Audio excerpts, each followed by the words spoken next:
SEO has been around for 30 years. So web presence intelligence is what happens when 30 years of SEO meets a world that looks completely different. That's what we're getting into today. I'm Jessica Bush, head of operations at VibeLogic. With me today are Stephan Bajaio and Trevor Stolber, co-founders of VibeLogic. Let's get into it. Stephan, we've been using the term web presence intelligence for a while now, but I want to start from scratch. If someone stops you at a conference and asks what VibeLogic does, what do you actually say? The first thing I'd say is we understand what audiences are looking for, where they look for answers, and then how brands can be sure to engage them in the places, shapes, and forms where they look for answers. There are a lot of search surfaces, especially with LLMs and other things that are happening in our world today.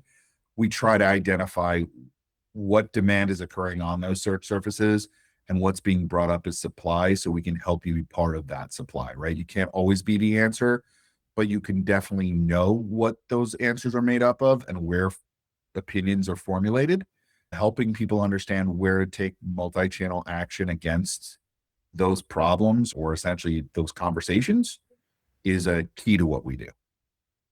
And Trevor, before we get into more details about WPI in general, what's the thing that most people get wrong about how visible they think they are online?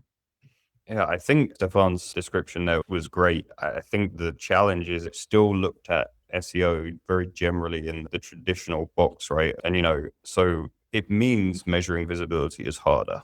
And, it's not like, yes, now you're in this answer overview position 5, your CTR is going to be 5 and your conversion is going to be this. It's just changed very much from that. So I think it's not just a measurement challenge. I think people don't even really know which place, so what and where. It's not the traditional surface of search engine. So measurement has become fragmented, and like where people are found becomes fragmented. So the reason that we developed WPI is so that we could reach all of those places and be visible where decisions are formed. Trevor Stolber, are you saying there's more vibe in search than there's ever been before? There's a lot more vibe.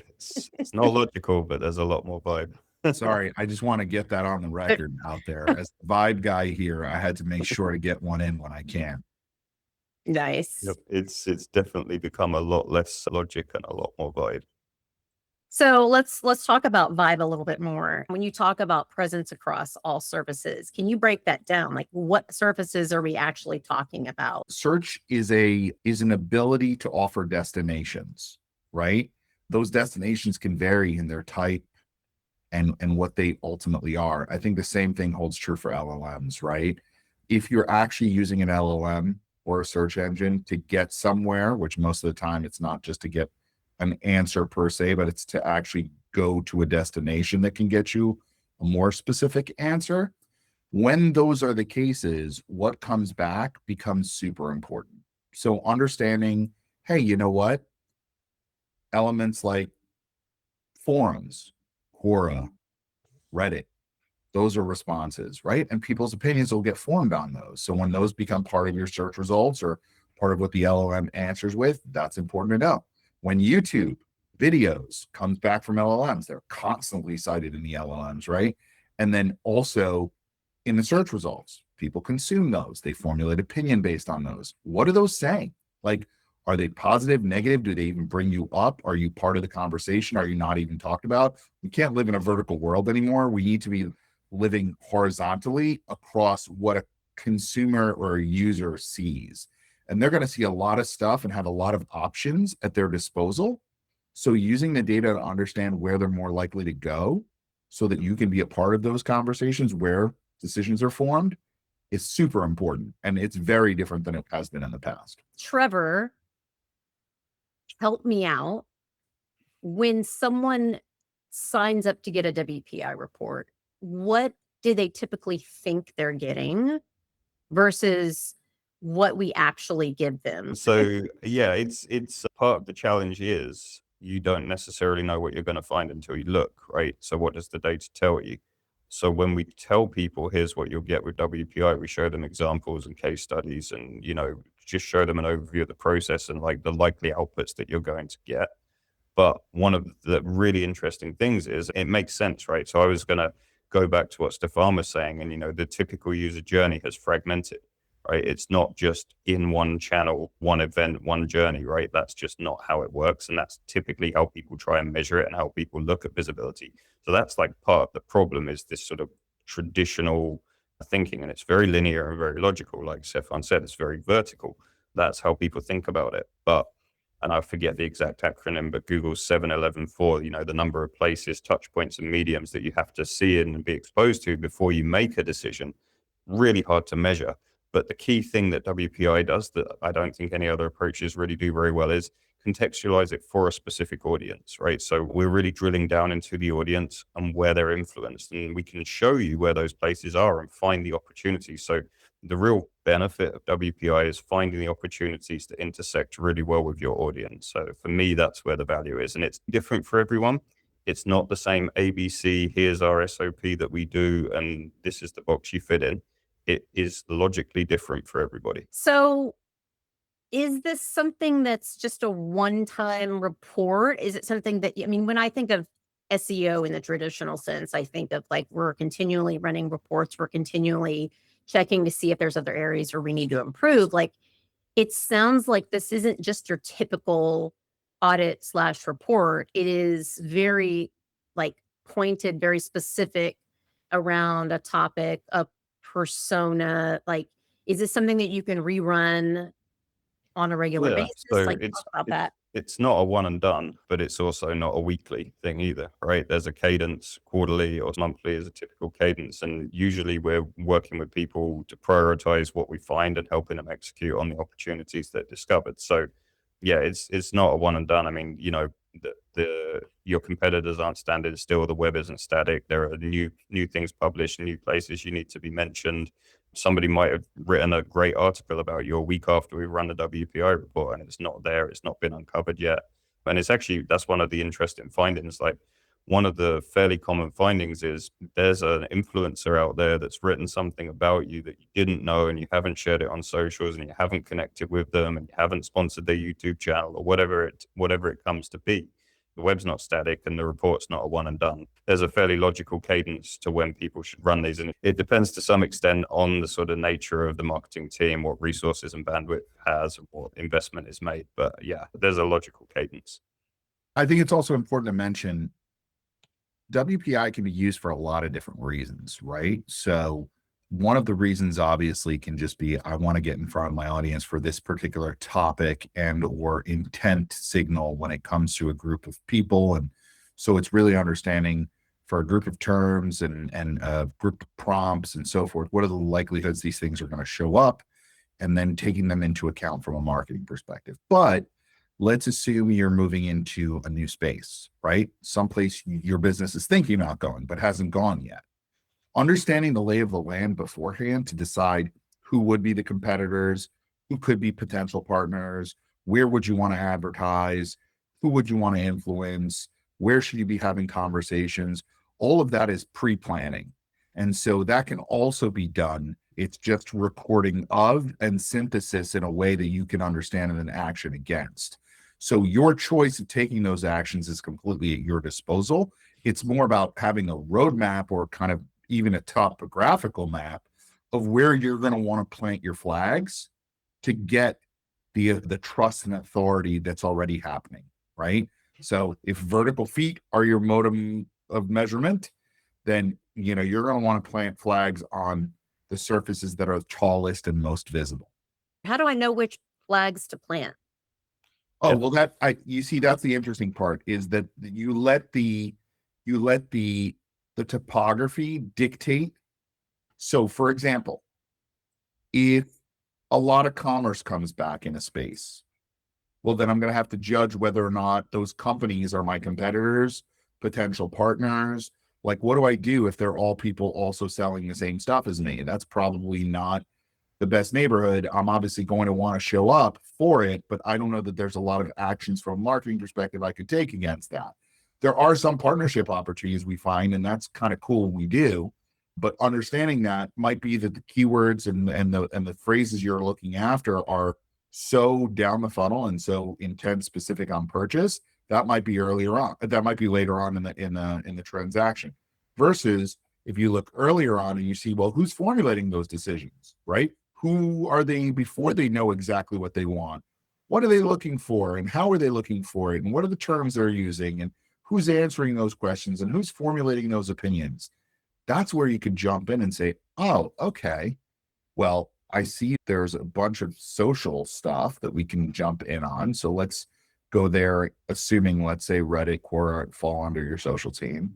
There's a bunch of potential advertising display opportunities because I see a bunch of publishers showing up. I could buy up all the retargeting there. There's a whole host of different results that can come back. And once you know what comes back, kind of like what Trevor was saying before, once you see what the landscape is made of, then you decide where to put your flags. Right. Well, I could see where, I mean, I've worked with a lot of marketing leaders in my day, and a lot of them get really overwhelmed with lots of options. Do you help prioritize? Do you say, here's why this is the first thing you should do, and go do it? Like, Prioritization is key, right? So first comes understanding, then comes prioritization, then comes execution. And the landscape analogy is really appropriate, right? It is a topography of visibility surface. And, one of the things that, or two things that often come out of a WPI is identifying. So the first thing is YouTube channels, right? Or the video might actually only have a few organic visits, right? And might not be a very big thing in terms of organic. But then you go look at the channel and they have hundreds of thousands of subscribers with hundreds of thousands of views. And they're highly relevant to the industry you play in the specific segment as well. It's not just like, yeah, this is related to marketing, right? It's a very specific aligned intent. And so even though regular organic visits are low, the visibility that's relevant that we find is huge.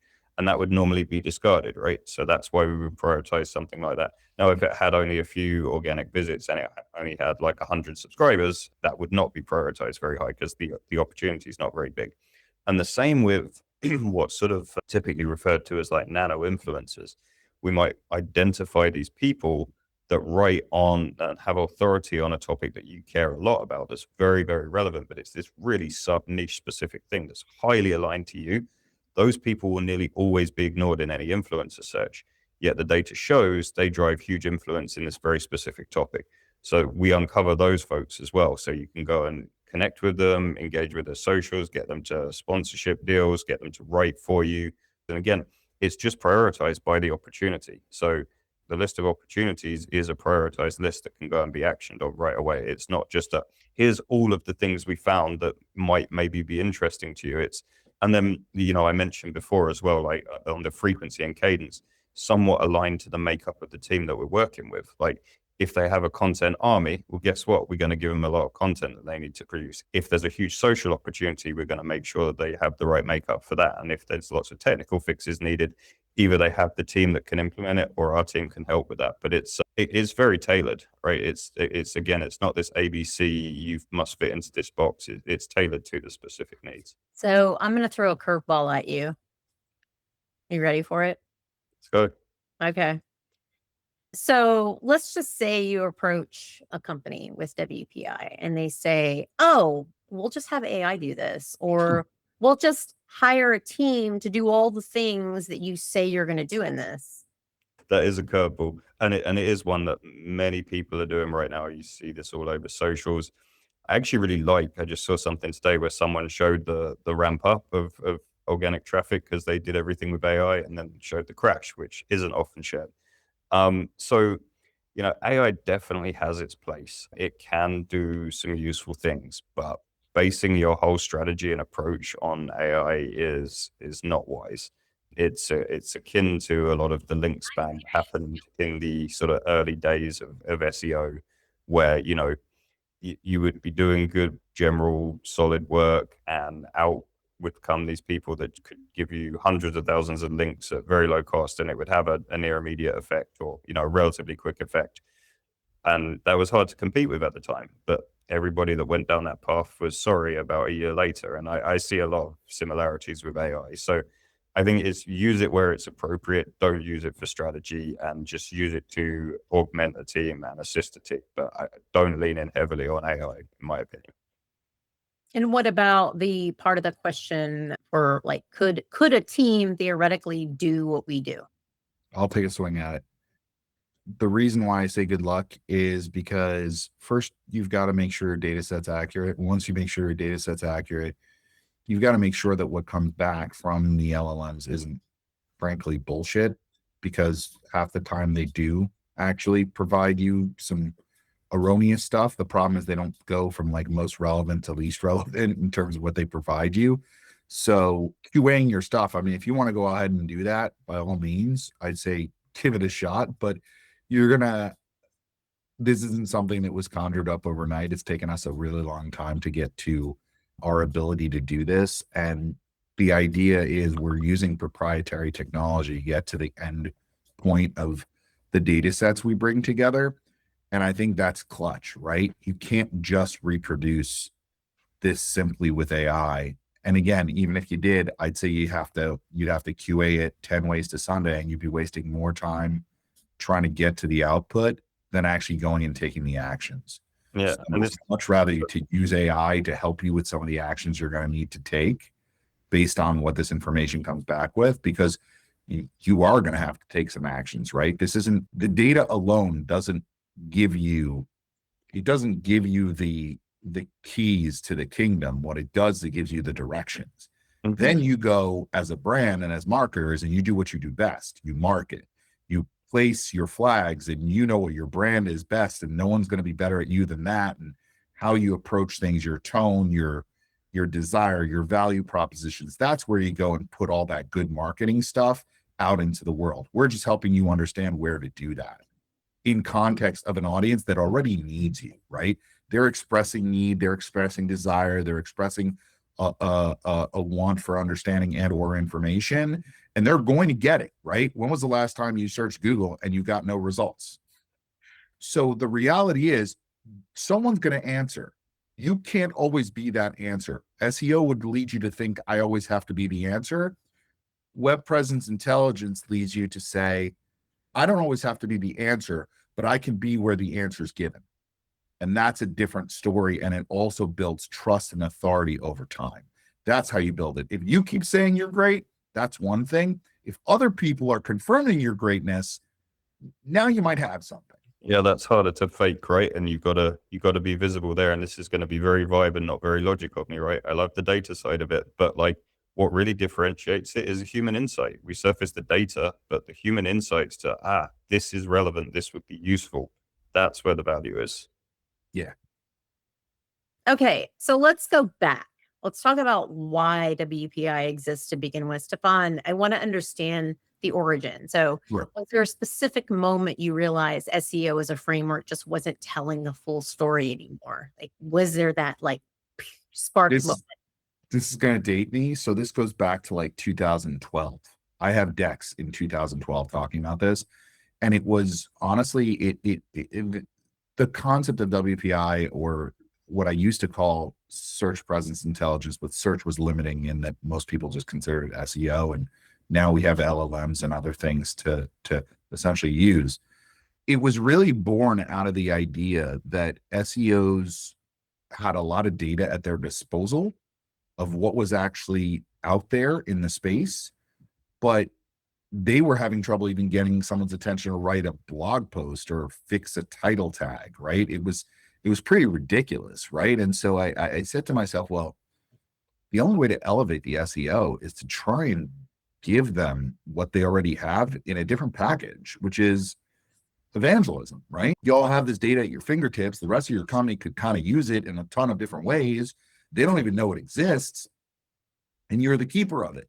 So let's try and elevate. I fought those windmills trying to convince companies to let the SEO be more of a center of excellence.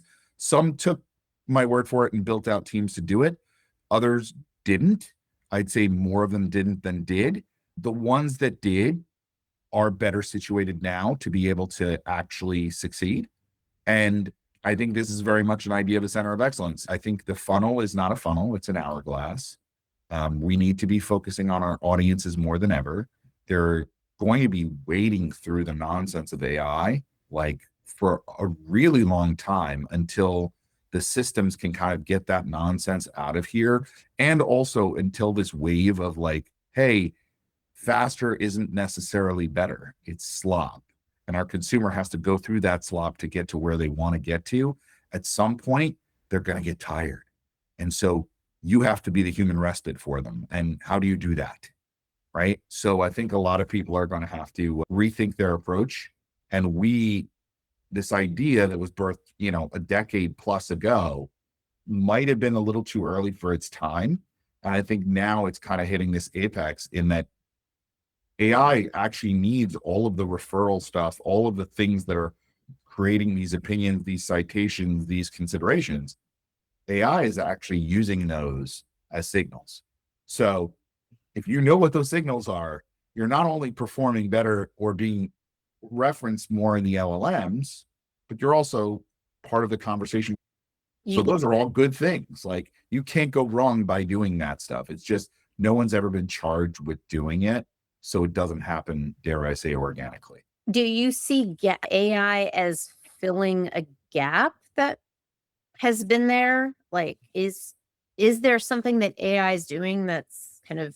I think it forced a bunch of people to recognize things that SEOs already knew. We knew it through links, right? Like Trevor can get into this, but like we knew links were a signal of how other sites were referring to you and referencing you and stuff like that. And that was all about how trying to increase your rankings, right? But in reality, that stuff was really good for your brand, right? It was building you up. It was citations and references, and the more authoritative places talked about you, the better. Well, that was always good for search engines, right? Now that everyone's focused on AI and LLMs, go figure, the same thing holds true. And now they're waking up to it, and they've just slapped a bunch of new acronyms on it as if it's a new thing. It's not a new thing. That's the secret. It's been here all time. And this is very timely. And, you had the vision way before. I think you always said the problem with search data is it got stuck in the channel. And that's one of the things that I loved. All of these things that you should be doing that are good practice things. Like I have yet to really see an AEO or a GEO list of things that are important that weren't good things to be doing anyway. And the search data was telling you where people are influenced, and you should be doing all those things. You should be visible there. And others have talked about, brand mentions as being new links. And that's become very evident in this sort of LLM AI age. If you're not mentioned, why not? You should be. So you should be putting yourself in all of the places where you're ultimately going to be served up to provide influence. So kind of digging into that a little bit further, Trevor, what are you seeing in the data that you're pulling on WPI that traditional SEO tools wouldn't or couldn't capture? Yeah, so it's a little more opaque than that. So, we talk about search engine as an engine of intentions, right? Nobody lies to the search bar. I love that phrase. It's really appropriate, right? So people use the search engine to tell you what they're looking for. We can get that data. We have that data. We understand it. What's really interesting is, and as Stephan alluded to, the answers to those don't have to be on your webpage. So the search data is telling us the where is important related to those things, right? So we know what comes back and where it is. We know where you need to be visible. One is you could use organic search data just to tell you where display opportunities were, right? You don't even have to have you could no index your entire website, right? And just have a display landing page. And you could find an audience, a very specific audience. And that's kind of the point. You could use this search data, find the specific places to put your display ads that were very intersecting with the audience that you care about, with a tailored landing page and tailored messaging to that audience. So that's just one example. So it's using the data to find where to be visible. And I think it's important to mention, this is the future of marketing. So the future of marketing, at least as I see it, is not channel-based. I don't believe as AI takes on a lot of the ops aspect of marketing, right? Some of the creative stuff, some of the other things that are out there, and makes things faster. I don't believe that we're going to have people who just specialize and constantly only live in one particular channel.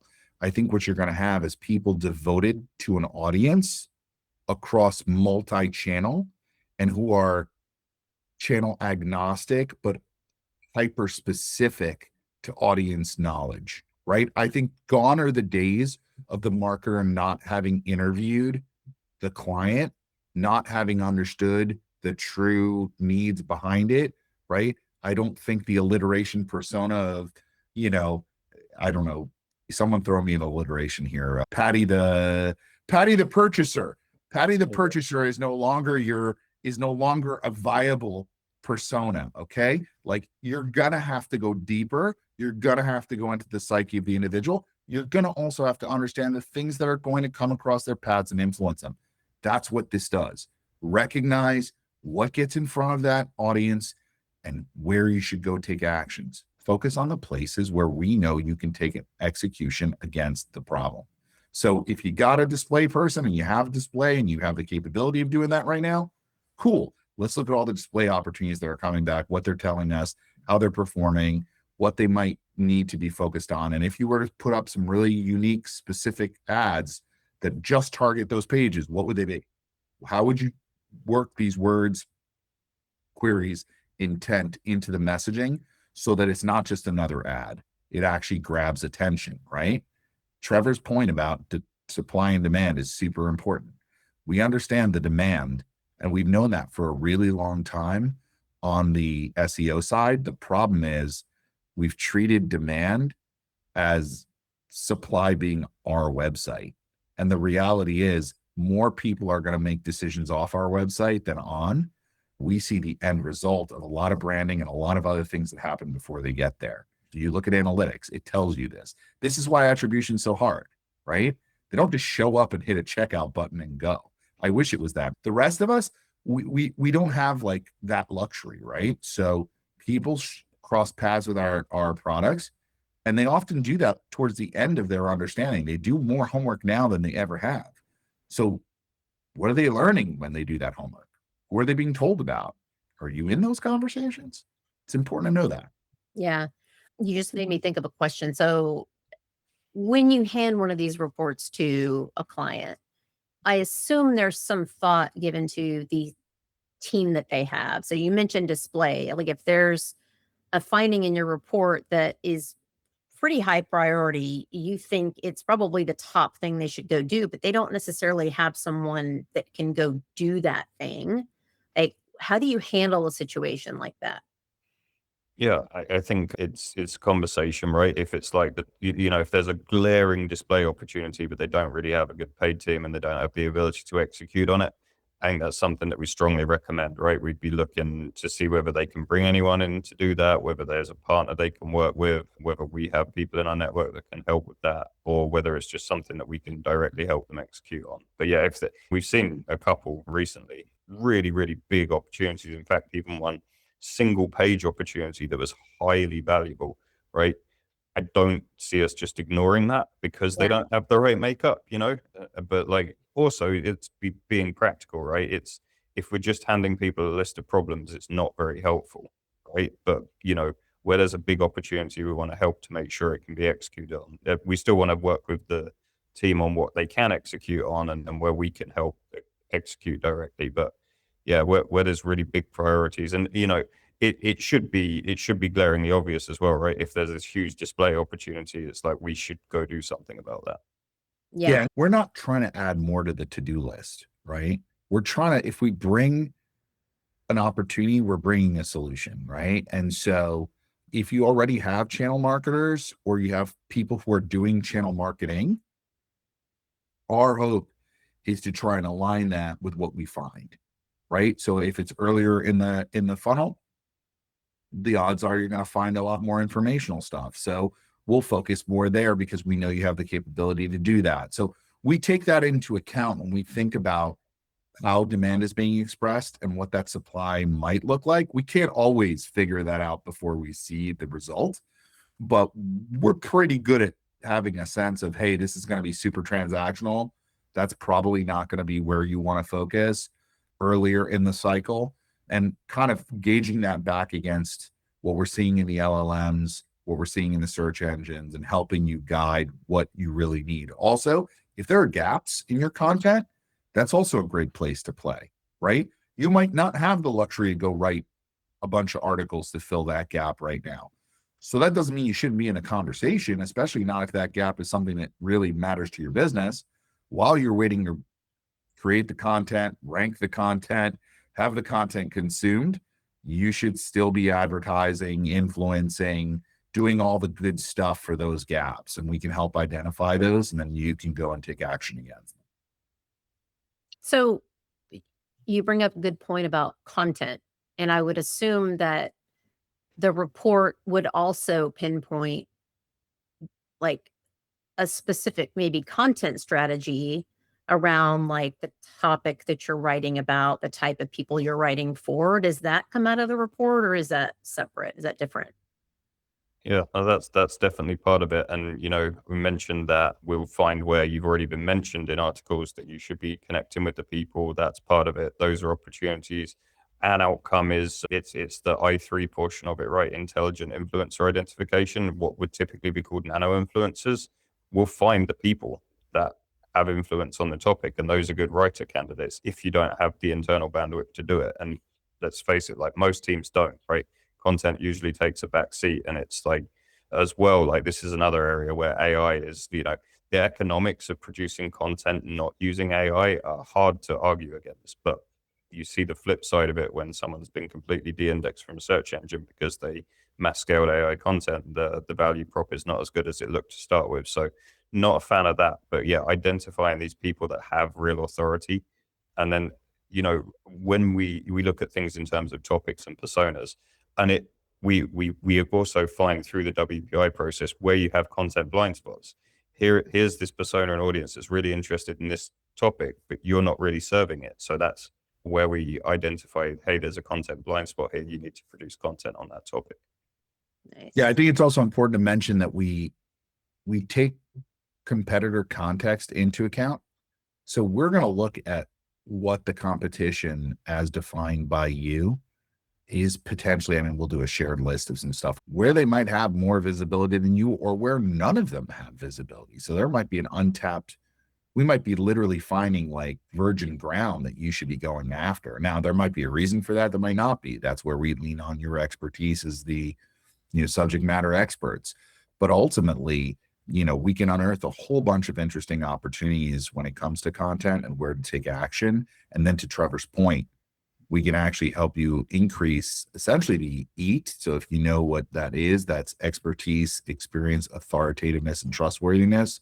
Ultimately, when you take those into account, that's really Google's way of saying, hey, you are really who you say you are when it comes to this topic. Having a human behind that has a lot of cachet in their mind, and it's going to have a lot more cachet in the future the more AI slop finds its way to the internet. So unless someone's willing to put a name and a face to content, it's going to be a lot harder to trust it. And the reality is that we're able to help people identify who already has that trust and who they can lean on to kind of drift off that trust as well. I'm going to ask a potentially controversial question. So is WPI replacing SEO? It's an evolution of SEO. It's basically SEO for the modern search age, in my opinion. Okay, let me back up. The O in SEO is the most important letter. Search engine is not that important. Optimization is. What you're really doing, if you're in SEO today and tomorrow, even with WPI, is not optimizing the way in which people will see your brand. That is WPI. Optimizing how your brand will find its way into conversation. The data off which LLMs, search engines, or anything else ingests your data and then has to produce it back in some way, shape, or form, that's the job of an SEO today and tomorrow, right? It's optimizing your data set, and even more so, I'd say in the future, it's optimizing the wisdom of your organization to produce valuable content and meaningful experiences to get in front of your customers in an effective and useful way. That, to me, is what an SEO's job is now and in the future. Uses that intelligence and what the presence is along the way. I'm using the actual terms in the name to use that to make a more efficient and better experience that includes your brand. Those are the two differences between those two actions. One's a keeper, one is going to have less control, but more capabilities to execute.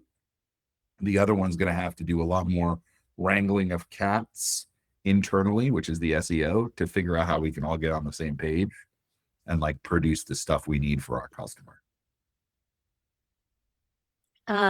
Stephan, I want you to answer the question I asked Trevor earlier. It was around, what does WPI uncover that traditional SEO audits maybe miss? I think what I really want to hear from you is like, what excites you about WPI and the outcomes of it, the outputs of it, maybe even an example of something that you've seen in one we run before that you're just like, wow, like no one would have ever seen this if they had been running just a regular SEO audit or check. So here's a great example of using WPI in a really meaningful way. We're looking at a underdesk treadmill company, right? Walking treadmills. They're not even underdesk. It's just the walking treadmills some of you have at home because you work at home like I do, and you need to get some exercise or else we'll just be fat slobs in our chairs, which I have become. Sorry, guys. I'm working on it. On my treadmill, not enough. So you've got a treadmill company and you start saying, well, who are the audiences that could use this? Oh, well, you know, pregnant women, one, it's an evergreen market. There will always hopefully be pregnant women. In the meantime, you know, what do they want? Well, they want to be able to exercise to some degree and not necessarily run. So low impact makes sense. We position our product, the treadmill, walking treadmill, for pregnant women. So start looking up terms that have to do with, is it safe to walk while pregnant, walking while pregnant, all sorts of stuff. As you go and look at that and you say, okay, that's not necessarily where our product's thought about, but we want our product to be thought about there. We start to discover who shows up. And as we start to discover who shows up, guess what? March of Dimes shows up. And I'm like, whoa, well, that's interesting. March of Dimes is out there and they're a potential partner. So why don't we create this partnership between these two folks that are trying to create a good experience for pregnant women? Well, we could sponsor their walks, right? They could put us on a page that we think gets about, on estimate, organically, about 10,000 or more visits a month. That's a lot of traffic of women looking up terms that have to do with healthy pregnancies and walking while pregnant. Build a partnership. That is an incredibly unique and different way of looking at this thing that I didn't realize until we got into the data and said, wow, you know what? It is an evolving market for you. It's something you haven't taken an action on before. This can give you a litany of places you should go and execute. I just thought that was really interesting. A partnership, right? There's partners to be had out there. There's people that have shared audiences with you. You don't necessarily know that until you look at the data. But if you've only been focused on your, on yourself, which is what a lot of SEO was until now, or your competitor, you've been missing everything. But damn the job descriptions. This is what people see. We got to care about getting in front of them. Right. And that's what this is. Yeah. And that was actually the example I was referencing with the YouTube channel, because another thing that we discovered in this one was there was a YouTube channel hosting city walks that people walk to on their walk-in treadmills, right? And it had a huge amount of visitors and subscribers, a huge visibility to an audience that you really care about, and they were unsponsored. There was no partnerships, no paid sponsorships, no deals. Huge opportunity there. Yeah. So speaking of job descriptions and just like having an SEO in-house, a team in-house that's dedicated to that, like if a company already has a solid SEO program running, like why do they need this? Like what's your conversation with a client or a prospect that says, oh, well, we've already got that under control. Like why would they need this? It's not naturally done. Go ahead. Yeah, sorry. Yeah, I was just going to say, yeah. So, we work with a lot of teams that have in-house SEOs, and it augments them, right? It helps them with content strategy, tells them where we need to be influencing. And again, that sort of in and of itself, that approach or that perception is that here's my channel, vertical, here's my SEO guy, right? This is our SEO program, and we do X on this page, and we're tracking the rankings of that page. there's a whole other layer, a whole other surface, the horizontal surface that we talked about. So it's very additive. It's not replacing, it's working with and helping. You don't deserve to rank for everything, but you do deserve to be included in things that are relevant to your business. So Google has to identify maybe the top 10, let's just say, and reflect those back to a user when they put in a need or query. You aren't the answer against publishers and people that have tons of authority. I'd love to tell you your blog is worth it, but it probably isn't going to go up against one of these really well written by a journalist who do this for a living articles, right? Powerhouse, trusted brand, news brand, and so forth. So that's not to say, oh, well, then I guess I won't do anything about it. It's to say, well, there are conversations that are going to be held in the space. I can either take part in them or I can hope and wait until I rank for something. And that's when I guess I get my consumer. You cannot just wait until you rank and get the recipient.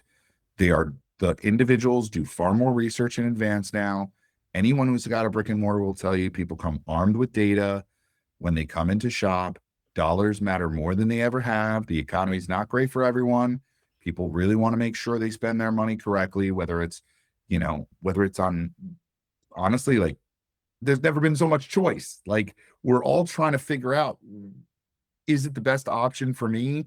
What could it be? How much? Is this super important? Maybe it's something super important in terms of cost where you're not going to, a car or something that you're not just going to snap decision buy. Or maybe it's something that's less costly and you're like me and you're neurotic and you feel like you're going to make the wrong decision. So you go look through all the results because you don't want to make a mistake, right? Well, that's kind of the point, right? Because they've already had their decision formed by all of the places they've seen it influenced, right? Jobs wore the same thing over and over again, right? He recognized decision fatigue. Like, I don't want to have to make these decisions along the way. In some cases, AI will take over that portion of your life. I can guarantee it to you right now. AI will make life easier. It'll also make life harder, but it will make life easier in certain ways. Those are some of the ways. I think the little decisions that you don't want to pay attention to that you can automate, it'll take care of. But the reality is that tons of options and tons of opportunity. People are turning to the LLMs. They're turning to the search engine. They're looking for advice. Sometimes they want more of it. Sometimes they want options. We have to be willing to be there for both, right? Are they looking for advice or are they looking for optionality? If they're looking for optionality, we've got to make sure we're one of the options. And if they're looking for advice, well, are we brought up? Are we producing advice that's worthy of being used in, whether it's an LLM or a search engine, AIO, AI overviews, stuff like that? It all comes from content, right? So you've got to take that into recognition and then decide where you want to be in the conversation. I love these conversations with VibeLogic, and I look forward to doing many more. So I'm going to sum up what we talked about today. Basically, your buyers are forming decisions about your brand long before they ever talk to your sales team. The question is whether you know what they're seeing and where. And if you don't, that's where we start. So click the link in the description to book a discovery call, and we'll see you on the next episode. Take care.